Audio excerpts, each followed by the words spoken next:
Hey everyone, this is Stephanie coming at you with your lifespan development lecture for Friday, April 10th, and I hope everyone's doing well. Just a couple of really quick announcements for the class. So today, the Blackboard discussion board has opened for your extra credit opportunity. So today's lecture is going to be just a little bit shorter because part of our contact hours has to do with that opportunity as well. So your goal in the extra credit opportunity is to review the book and this lecture and then discuss what you think of the video game and aggression findings. And we'll talk about this a little bit more when we get to that part of the lecture, but it is worth up to 11 points. And so I know some of you are concerned about getting some extra credit in the class. It's a great way to do it. Take advantage, right, of all those opportunities. For Monday, don't forget that we have an exam, so please make sure you've studied for it. You will not have time to take a look at answers in the book and stuff. It's a timed exam, and so be ready for that. Study hard this weekend, okay? All right. So last class we talked about Kohlberg and Gilligan and theories of moral development, and then we also talked about spirituality and religion, which is the second module of this chapter. In the third module, we move into aggression, and so as you might imagine, most of the research in aggression is correlational. So we look at either naturally occurring instances of aggression, and that's especially true if we're talking about things like intimate partner violence, spousal abuse, child abuse. But originally, studies of aggression were studied with real participants in true experiments. And so the book starts us off by defining aggression. And so one of the most important parts of that definition of aggression is that the aggression itself must be intentional. So if you accidentally hit somebody, you're sharing a tight kitchen and you're reaching for something and you hit them, that's not aggression. If you saw them there and you thought, here's an opportunity, right? Okay, that's aggression. So anything you do, whether it's physical, whether it's things you say with your words, anything that you do that is meant to harm another person would be considered aggression. And people tend to be either more aggressive or less aggressive. So aggression itself is actually seen as a trait. And it is the case that in certain instances and situations, people who are not normally aggressive people may look more aggressive. And so, for example, a nice old sweet woman who doesn't seem like she would be very aggressive may become very aggressive if someone said something mean about her grandchild. And so that kind of, we think, oh, the sweet people are never aggressive, but that's definitely not necessarily true. Situational aggression might cause us to act differently than we might normally act based on our trait aggression. So aggression is this really interesting thing. We can start to see children be aggressive. And again, remember that aggression implies intentionality. So when babies are tiny and they're hitting and they're screaming and they're kicking, that's not aggressive because they're babies. They're not doing that to hurt you. Their little bodies are just kind of doing what their bodies do naturally. But once a child is capable of having thoughtful actions, once they're having the ability to kind of choose to hit someone or choose to kick someone or choose to say something mean, that is where we know that we have aggression actually happening. And so most studies suggest that somewhere between the ages of 2 and 3 is where we start to actually see aggression. And certainly if we go and we watch preschoolers, we can see multiple acts of aggression, right? One kid might try to take another child's toy, and then that child might, try to stop that other child, and that aggressive, interaction looks really shocking to us sitting on the outside, but it's learning experiences for the child. And the way that we handle situations like that is actually really important. So in some cases, if the child who was trying to take the toy, for example, was to be rewarded by getting the toy, well, Susie had been playing with it long enough. Why don't we go ahead and let Davy have the toy, right? So now Davy, in his aggression, has actually been rewarded for that. Social learning theory would say that everyone who saw that, right, every kid who saw that interaction now has learned, hey, aggression might get me what I want, right? So I'm going to wait for someone to kind of play with the toy a while. Then I'm going to go try to take it. And I'm probably going to get the toy because I'm either going to be successful when I try to take it, especially if I take it from a weaker kid, right? Or if I get caught, apparently the people who are watching us think that that might be okay. We have to be then really careful in the way that we handle situations, especially with very young children, when there's an outcome of success, when there is aggression, again, whether it's instrumental aggression or verbal aggression, we need to be a little bit worried about that. And so as adults, we need to constantly be assessing the situation and assessing, okay, if I did this thing, if that action that the child did led to this outcome that I'm deciding, what might the takeaways be? And we always have to be aware that those takeaways might actually be very different than they were intended to be. We might actually be encouraging behaviors that we're actually trying to stop, and that's a real concern. Okay.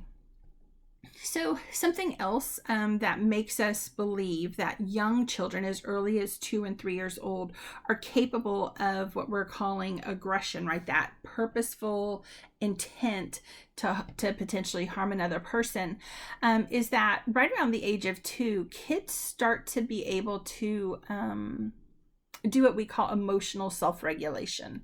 So emotional self-regulation is the idea that not just kids, but this is for anyone, that we attempt to take our emotions and display the proper emotions, have the proper emotions in a given social situation.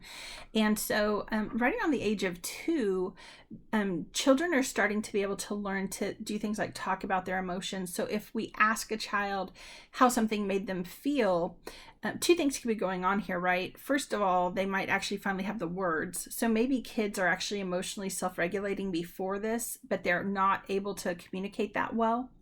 And that's a possibility. But by the age of 2, we know that they're able to kind of have some emotional control, because if we tell them to calm down in different situations, they may actually be able to do that. If we ask them how they're feeling, they can verbalize that at least to some extent, with even if it's in simple ways.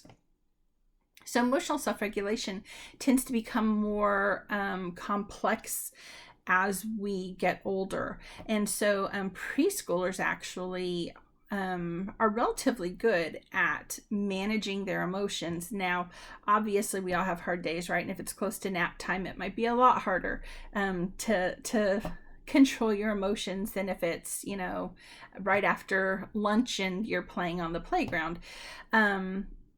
So we have to be aware of difficulties that we face when we're studying preschoolers and emotional regulation. But as these children are aging, they're becoming better at talking about their feelings. They're better at controlling their emotions. So they may get really fired up right away, but then they can bring themselves back down relatively quickly. All of those things are important components of emotional self-regulation. So the book talks about different kinds of aggression. I just mentioned instrumental aggression. The other one that we typically think of is relational aggression, and that may be more like using hurtful words, things like that. Boys tend to do more instrumental aggression. Girls tend to do more relational aggression. And if we think about the older ways to think about aggression. We think about physical aggression, verbal aggression, and passive aggressiveness. Boys are more likely to do physical aggression, while girls are more likely to do verbal and passive aggression. And in fact, some studies from the 90s suggest that while we always traditionally felt like boys were more aggressive because what we were studying was physical aggression, when we actually study verbal aggression and passive aggressive tendencies, females are actually significantly more aggressive. So females do more aggressive acts per day than boys. The problem is that the boys are causing physical harm to other people, and some people interpret physical harm as being more significant or more severe types of aggression. I actually don't necessarily agree with that. I think hurtful words can do just as much harm as a fist. There are studies that suggest that the hurt that comes from emotional aggression is potentially much longer lasting than physical aggression. So you get these really interesting issues where there's some gender divides on what aggression looks like, depending on the gender of the person who is doing the aggression. So your book has this really great discussion of school violence and makes the excellent points that in general, school is one of the safest places for your kids to be. And for you to be, right? But what I wish the book talked about is not just trying to convince us that school is safe, but instead maybe talk to us about things that we could do if we were ever in a situation where maybe we felt like our school was not safe. And so here at A&M San Antonio, we're actually really lucky. We have the app, the safety app that we have on our phones. And so you can actually check into the campus. And what you're doing when you check into campus is you're letting the police know, hey, I'm on campus. They do know where you are then. So if you use the safety app, they know where you are. That's useful, though, if you have an emergency situation, so they can get to you quickly, and they know that you're on campus. You can actually call for help from the safety app, and they respond relatively quickly. I had an opportunity to test this with one of our safety officers, and I was actually really impressed. We actually walked out and had installed that on my phone, and I also had something else that we were testing. And we walked to a part of campus and pressed it, and within a minute, we had officers responding to us. So it was really interesting to see that work and to see how quickly the officers got to us. Another thing that you may have noticed in some of our classrooms is we have the wall boxes, and so there are emergency buttons on those wall boxes. All you have to do is hit one of those emergency buttons, and the police respond to that very quickly. And because it's linked to the room, they know exactly where to respond. We have, just like all universities, we've had different people call in different, fake emergencies. Thank God they've all been fake so far, right? So we've gotten to see that response time in action.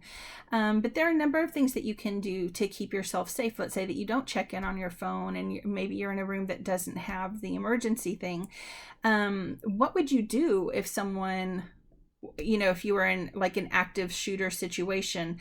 And so there are a number of tips that authorities give us on what to do, and I'm going to link a couple of pages for you guys in our web links folder if anyone's interested in some of that stuff.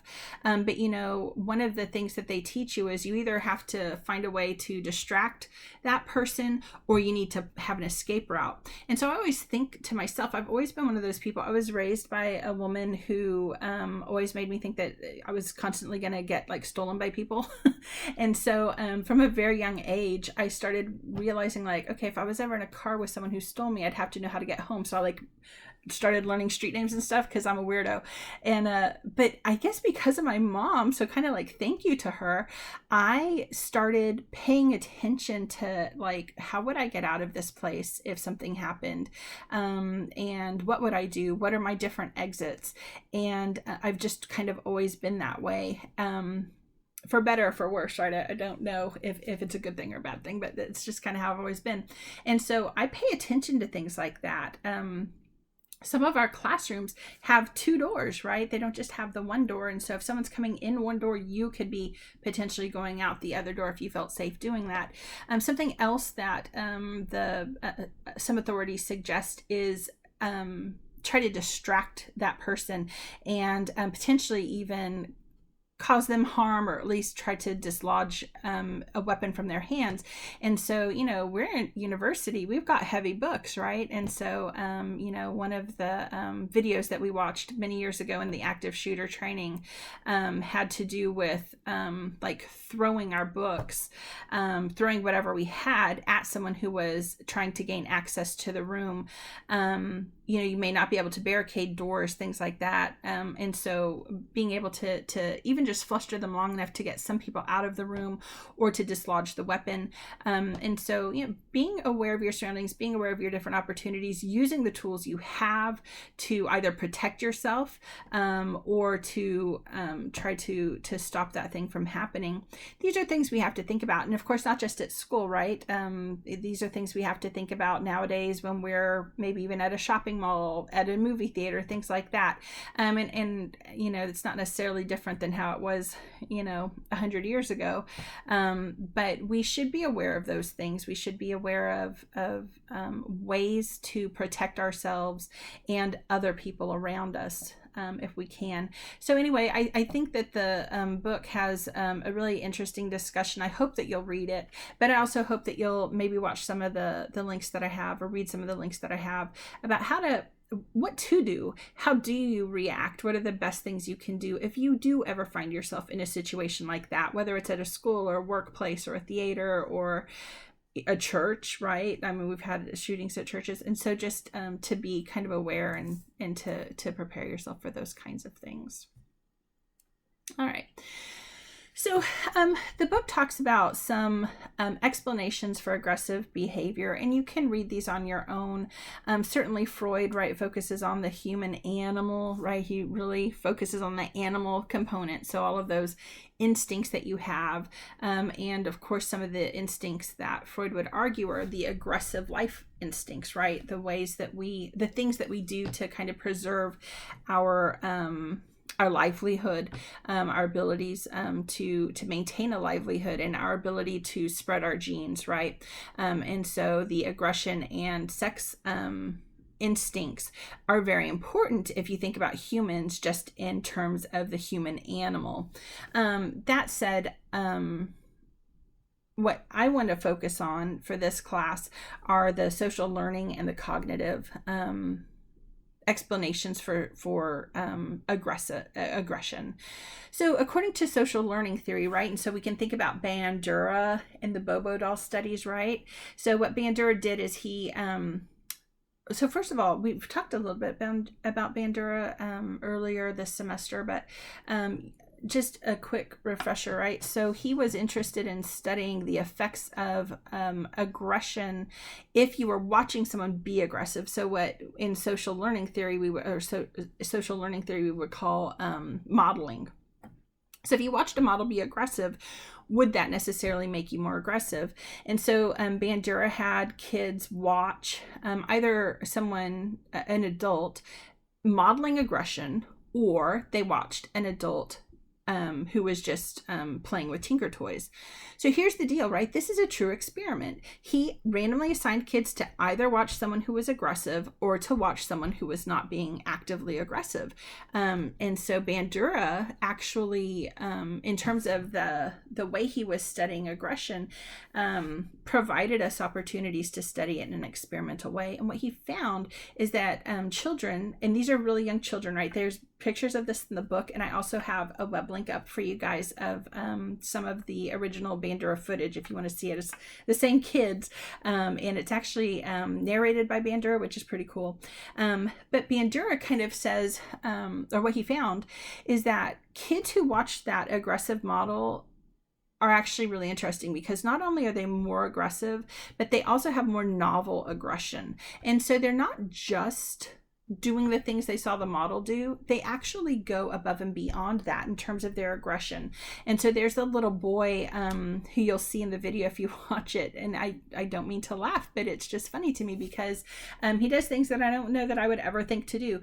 So he takes the gun and he puts it right on Bobo's nose, and he's like, and then at some point he uses the he's got a hammer, and he's hitting Bobo with the hammer, which he saw from the model. But he then takes the gun and uses the gun as if it was a hammer. And so he's getting Bobo with both hands, creating a novel situation that he didn't necessarily see modeled. Those kinds of events then, when we see that kids aren't just, they're not just modeling the aggression, they're actually creating novel, even more aggressive acts. That was what was really concerning to Bandura. And the interesting component to this is that this has been replicated many times now with different kinds of aggression, with models that were younger, with models that are older. So in terms of social learning theory, we do think that that Bandura is probably onto something. In terms of cognitive theory, this is really interesting to me as well, right? One of the things that we can start to consider is, how do people interpret other people's actions? And so think about this. If someone does something to you, even if it was by them intended to hurt you, and so it was aggressive, what if you did not interpret it as aggression? And I think this is interesting because I think a lot of times we have opportunities to misinterpret people's actions. And usually when we think about that, we're thinking about innocent actions and we misinterpret it as being aggressive or vindictive. But that street can work both ways, right? We could have someone who actually is trying to be malicious and we interpret it as, oh, they would never hurt me, right? So the road works both ways.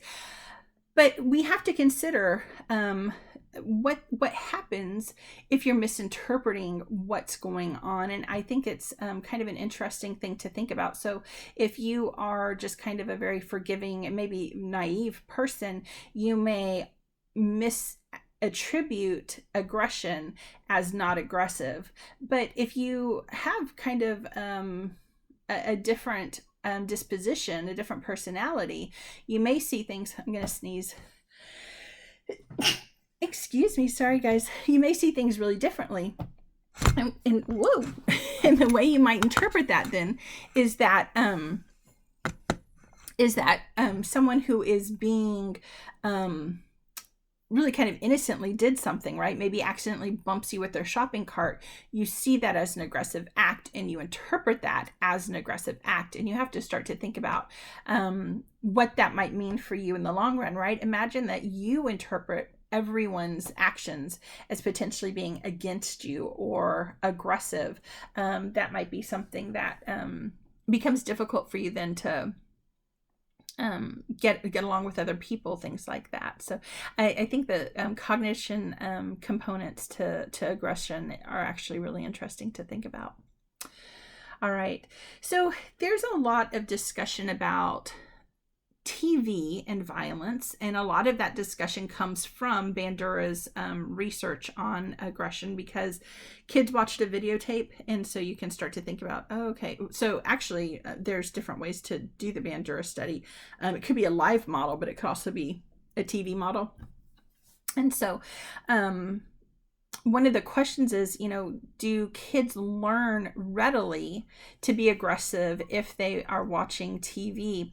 And your book has some really interesting statistics, particularly where it talks about how children's programming, children's television actually has more violence than other types of TV programs.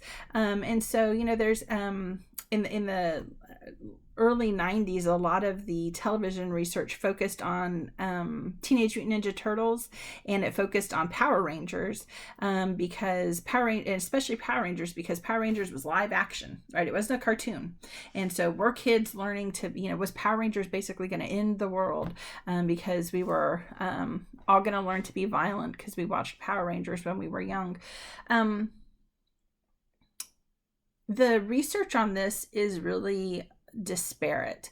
For example, there's research that suggests that kids can watch pretty violent stuff without having it cause long-term aggression. So typically speaking, if we put a kid in front of a violent TV show, so not blood and gore, but just like kind of slapstick comedy kind of things, and some aggression towards other people, we do tend to see that they're more aggressive, but that aggression increase is actually relatively short-lived. So kids who are naturally low in aggression tend to revert back to their low aggressive selves pretty quickly, within 30 minutes to an hour, depending on the study. It does also seem to depend how long the aggression in the experiment is happening. But there's other research as well. So for example, if I let a child watch an aggressive TV show by themselves, they pick up significantly more of that aggression than if I do something like put mom or dad next to them. In fact, there are a couple of studies that have shown that if mom or dad are sitting next to the child while the child watches the aggression, there is no increase in aggression after they are exposed to a violent television show, which seems to suggest then that there are ways to kind of moderate some of the things that some of the worries that we have about television violence. So it's kind of interesting to think about those issues. And most pediatricians, I believe the American Academy of Pediatrics, suggests very little TV, right? And they don't suggest using the TV as a babysitter, right? You're supposed to be watching these shows with your kids. And that is at least in part because your presence actually matters in terms of what the child gets out of that. And something else that I think is interesting, so there aren't really any studies on this, at least I haven't found any. But, when you watch a TV show with your kids, if you see something that is against your personal morals, your personal ethics, you can talk to your child about it. And so to me as a parent, that was always really important. I didn't just put my kids in front of the television because I wanted to be able to have discussions with them about the things that they were seeing and what they thought of those things. So all of those things are important, right, when you're raising kids. Okay, so the book then talks about family violence and spousal abuse and child abuse. And I think that these things are incredibly important for you to read about and to understand.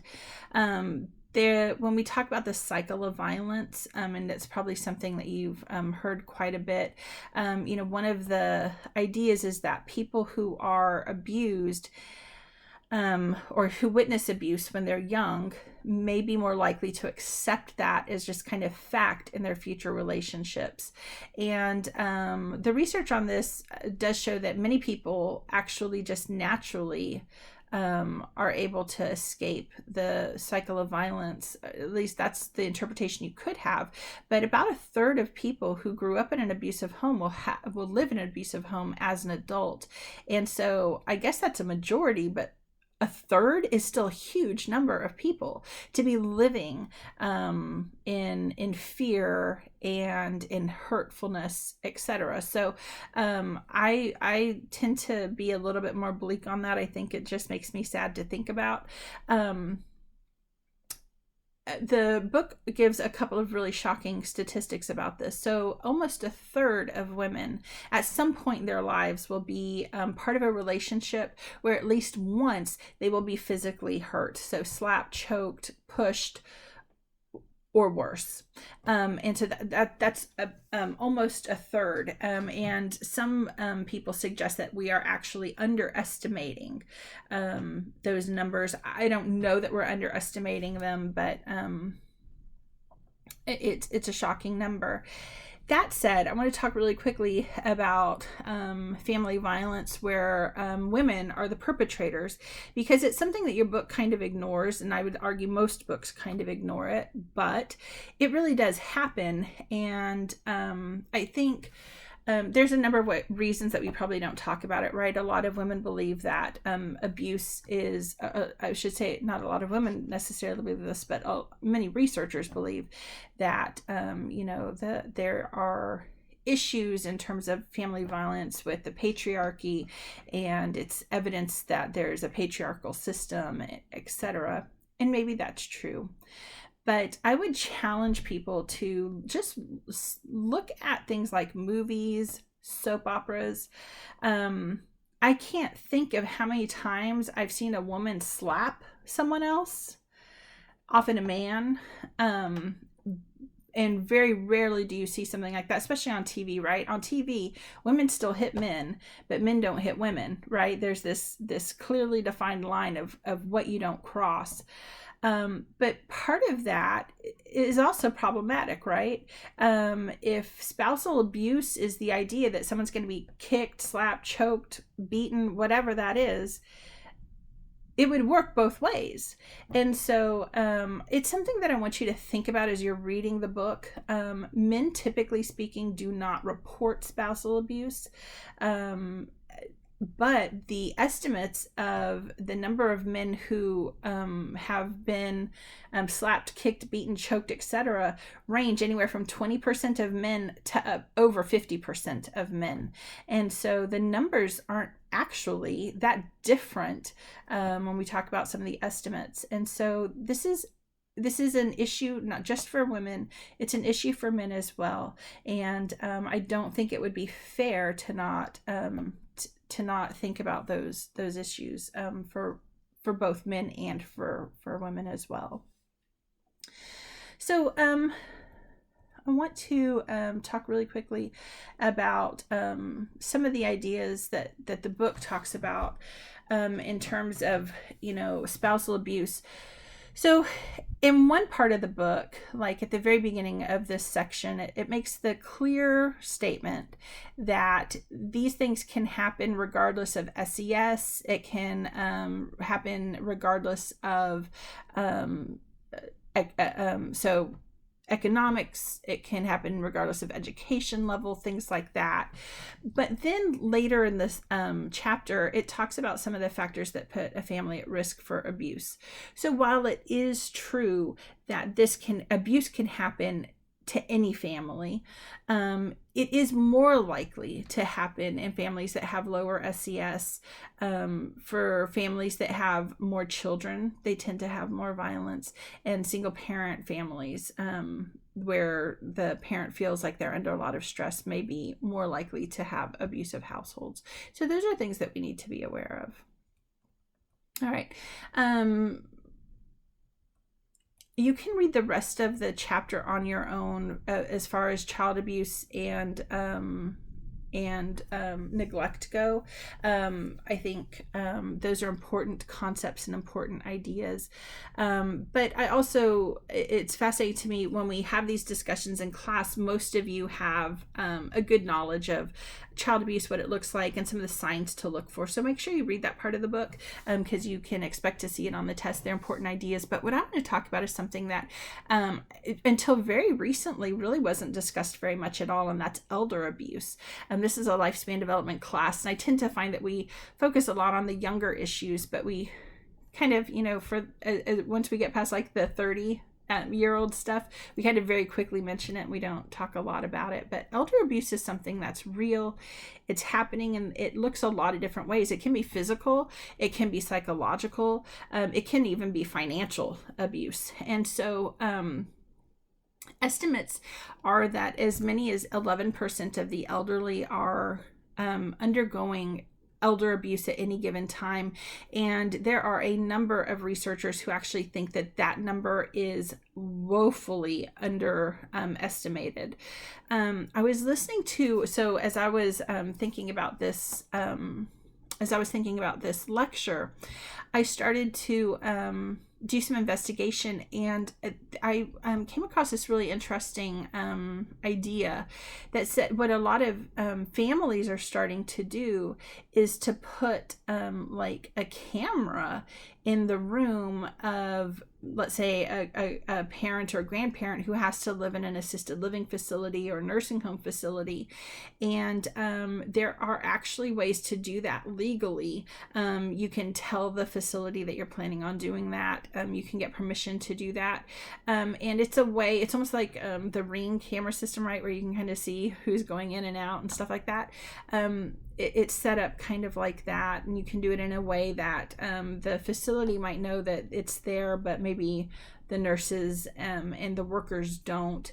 That said, some research suggests that while we're all worried about the abuse happening in a facility, it's actually much more likely to happen at their own home.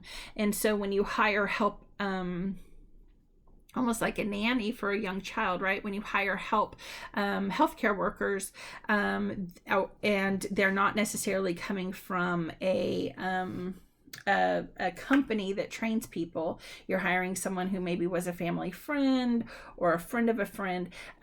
Some studies actually suggest that is when your loved one is the most at risk for physical, psychological, and financial mistreatment. There are a number of things that you should do to protect your loved ones. So popping in if you can, right, unexpectedly, unannounced, so that you can make sure that they're doing okay. If you pop in and they have clearly been crying or they are clearly distressed, that might be a sign that something's happening. Making sure that you are paying attention to what's happening with things like their checkbooks. All of those things can be important. Asking them if they like that person, talking with them about the relationship that they have with the people who are caring for them.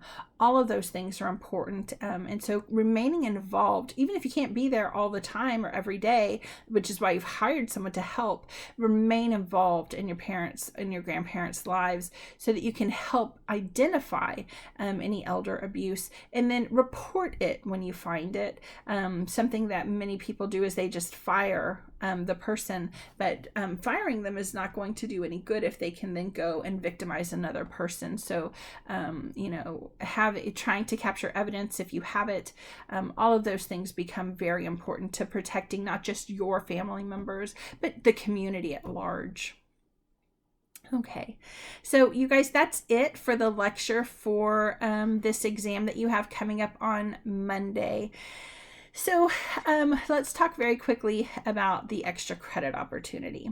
So in order to take this class, Research 1 and Statistics was a prerequisite. And one of the reasons that it's a prerequisite for this course is that you are subjected to all these numbers, right? This chapter has a million statistics, a bunch of numbers, and it talks about studies. And the interpretation of those studies, you have got to understand, you've got to be able to understand.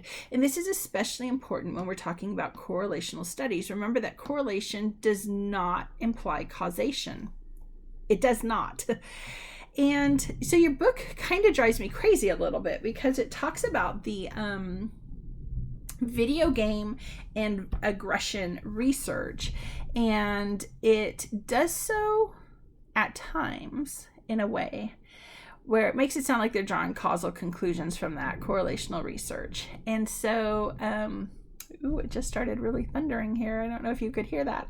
I hope I don't lose power. And so this idea that that your and not just your book does this, right? So in 2015, the American Psychological Association released a press release. I'm actually going to post it for you guys. It's a resolution on violent video games. And it's long, but I think it's kind of interesting to look at it and think about it. You don't have to look at that for the extra credit, but you might consider doing it because it's really interesting. So they talk about how there's, all of this research that shows that there are these outcome measures. But when you actually go and look at some of the research they're talking about correlational research. Not only that, but a lot of the video game research looks a whole lot like that TV research. We actually look at the longevity of the change in behavior. What we tend to see is relatively short-lived changes in overall aggressive behavior. So that it is true that after a child plays a violent video game, they tend to be more violent, but they go back to their baseline relatively quickly. And so, some of the things that the APA has to say about this are really great, right?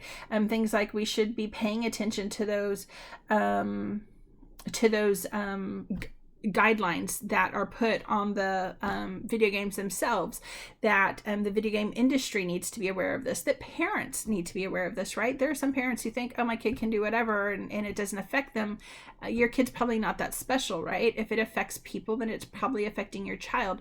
So all of those things are good recommendations, but we have to be careful about how we talk about them, because there is very little beautiful experimental evidence to suggest that video games cause aggression in children, because most of this research is correlational. Not only that, but so the book has a discussion about kind of why that is, but then it goes on and talks about it as if it was causal links.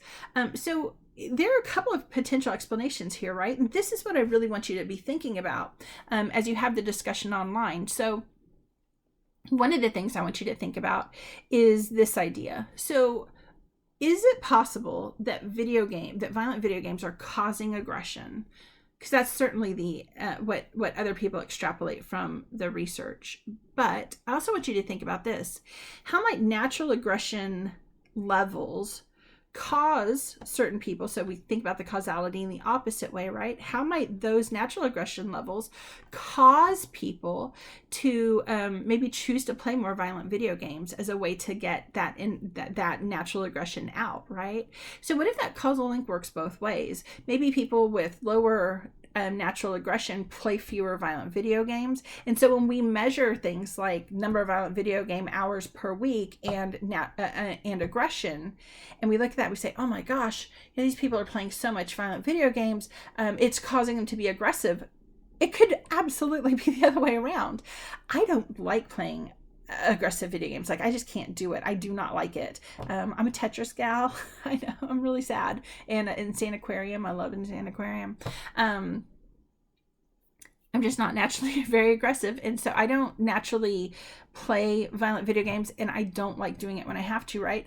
That causes me to have fewer hours playing those types of video games per week.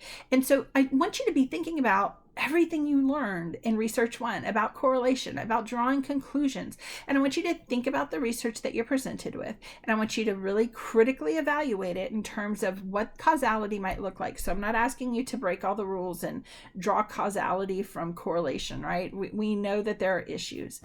But where the interpretation is often the violent video games cause the aggression, I want you to be thinking about, what if the aggression is causing the violent video game use, right? And so think about all of those things. And then I want you to think about the research and what you've learned, and draw some conclusions for me, and tell me what your critical evaluation is. Okay, that is it for today, you guys. I hope you're safe and healthy. I hope you enjoy your weekend, but not too much, because I also want you to be studying for the test, right?